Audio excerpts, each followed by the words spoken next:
ব্যস্ততম নগরী চট্টগ্রাম, যেখানে অধিকাংশ গুরুত্বপূর্ণ মোড়েই নেই ফুটওভার ব্রিজ। কোথাও নির্মাণ কাজ শেষ হলেও এখনো জনসাধারণের জন্য উন্মুক্ত করা হয়নি।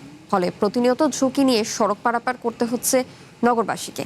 এমন বাস্তবতায় নগরবাসী নিরাপদ পারাপার নিশ্চিত করতে নগর জুড়ে 38টি ফুটওভার ব্রিজ নির্মাণের উদ্যোগ নিয়েছে সরকার। AKS অর্জন করল গিনেস ওয়ার্ল্ড রেকর্ডস। AKS বাণিজ্যিক রাজধানী নামে খ্যাত বন্দরনগরী চট্টগ্রামের মূল সড়কের অধিকাংশ গুরুত্বপূর্ণ মোড়েই নেই ফুটওভার ব্রিজ। ফলে জনদুর্ভোগের পাশাপাশি ঝুঁকিপূর্ণভাবে সড়ক পারাপারে ঘটছে প্রাণঘাতী দুর্ঘটনাও। মূল সড়কের গুরুত্বপূর্ণ মোড়গুলোতে ফুটওভার ব্রিজের দাবি বহুদিনের পুরনো, কিন্তু দাবি পূরণ না হওয়ায় বহদ্দার হাট, ২ নম্বর গেট, জিইসি ও লালখান বাজার সহ একাধিক গুরুত্বপূর্ণ মোড়ে চরম ঝুঁকি নিয়ে সড়ক পারাপার করতে হচ্ছে নগরবাসীকে।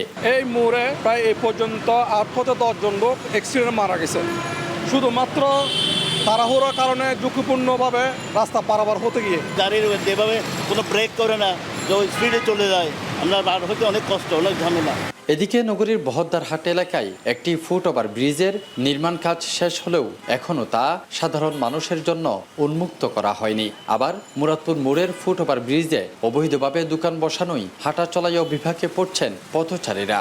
এরা চাইলে দোকানগুলো কিন্তু নিচে দিতে পারে, কিন্তু এরা উপরে দিয়ে জায়গাটা অলরেডি ছোট, এখানে আরো ছোট করে ফেলছে। অনেক সময় দেখা যাচ্ছে এটা বেশি ভিড় হয়, তখন পারাপার করতে গিয়ে কষ্ট হচ্ছে, চলাচল করতে অনেক কষ্ট হয়। এই ব্রিজটা করছে, যদি ব্রিজটা চালু না থাকে তো এই ব্রিজটা করার অর্থটা কি, কোনো প্রয়োজন আছে?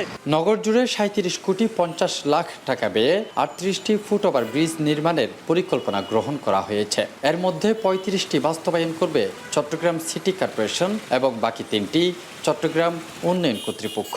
19টির কাজ চলমান রয়েছে এবং 60টির টেন্ডার প্রক্রিয়া চলমান আছে এবং বাকি 3টি ফুটওভার ব্রিজ সিডিএ কর্তৃক বাস্তবায়ন হবে এবং এই ফুটওভার ব্রিজগুলো আমরা আশা করছি আগামী 6 মাসের মধ্যে সম্পূর্ণরূপে কার্যকর হয়ে যাবে। সংশ্লিষ্টদের দাবি, নগর জুড়ে পরিকল্পিত ফুটওভার ব্রিজগুলো দ্রুত নির্মাণ ও সচল করা গেলে কমে আসবে জনদুর্ভোগ, পাশাপাশি সড়ক পারাপারে কমবে জীবনের ঝুঁকি।